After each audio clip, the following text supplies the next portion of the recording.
On accueille Stéphane Corr, notre spécialiste du numérique. Bonjour Stéphane. Bonjour Patrick. Comment ça va? Tout va. On va parler de catastrophes naturelles aujourd'hui et notamment des données qui pourraient aider les sauveteurs.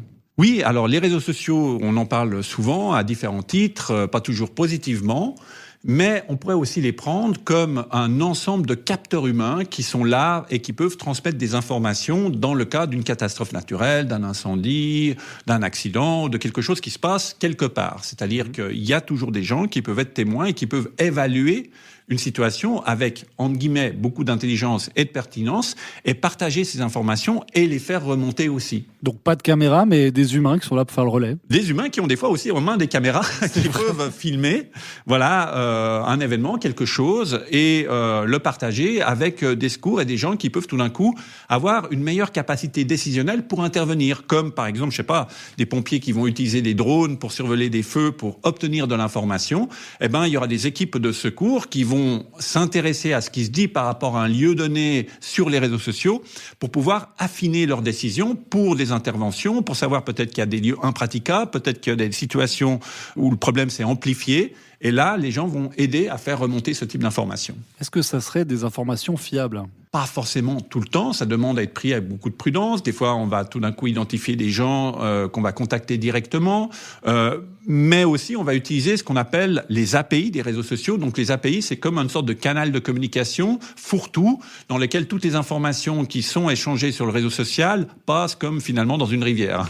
Et on va se connecter à ce canal-là pour analyser. Le problème étant qu'aujourd'hui, ces canaux, comme finalement on a des problèmes d'approvisionnement en eau, on a des problèmes d'approvisionnement en données parce que les détenteurs des plateformes sociales ont tendance à fermer le robinet. C'est-à-dire qu'ils ont identifié l'intérêt qu'on peut avoir pour ce type de données. Et par exemple, quelqu'un comme Musk, qui a racheté l'ancien Twitter, qui est devenu X aujourd'hui, a totalement fermé le robinet d'accès à ces données, ce qui fait que beaucoup de projets universitaires et autres se sont arrêtés parce qu'ils n'étaient plus alimentés en données et ils ne pouvaient plus, quelque part, apporter cette valeur ajoutée d'interprétation de ces données-là. Et aujourd'hui, justement, l'interprétation de ces données serait d'autant plus pertinente parce qu'on peut utiliser aussi l'intelligence artificielle. D'ailleurs, à ce titre, il y a des équipes de recherche qui ont passé des mois et des mois à construire des algorithmes avant que ChatGPT apparaisse ou d'autres outils d'intelligence artificielle générative.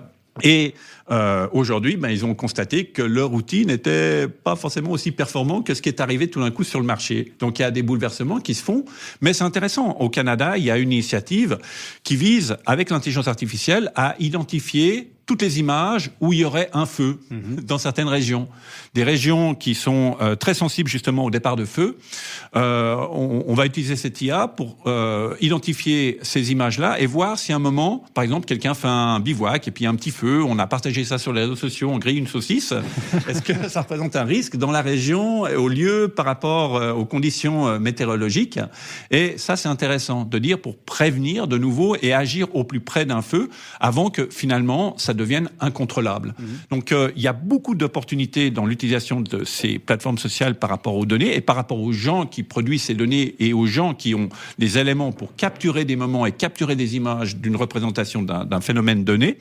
Et c'est simplement l'émergence de quelque chose. Donc on peut que espérer que les choses puissent aller de l'avant et que les plateformes, justement, soient forcées d'ouvrir leurs canaux de communication, ces API, pour que les chercheurs, les développeurs puissent les utiliser, en tout cas pour ce bien communautaire, quelque part, sociétal, qu'on peut en retirer. Ça pourrait être bien pratique en Valais, notamment. Oui, en Valais, mais on voit que, par exemple, en Valais, souvent, les gens se sont organisés, ont aidé d'autres personnes, avant même que les secours soient sur place. Parce que des fois, il y a besoin de temps pour mobiliser les gens, organiser, distribuer les aides et toutes ces choses-là. Et des fois, cette relation sociale, cette dynamique sociale a été plus rapide et plus forte que les secours. Elle ne se substitue pas, bien sûr, aux secours, qui sont essentiels. Mais des fois, elle agit dans le laps de temps où les secours ne sont pas encore là. Et ça, c'est vraiment aussi intéressant à observer. Donc, il y aura plein de projets qui vont se mettre en place, là. On peut espérer, en tout cas, ça devrait être une matière à part entière dans l'université. Et on peut espérer que ça aille de l'avant. Merci beaucoup, Stéphane Corr. Merci.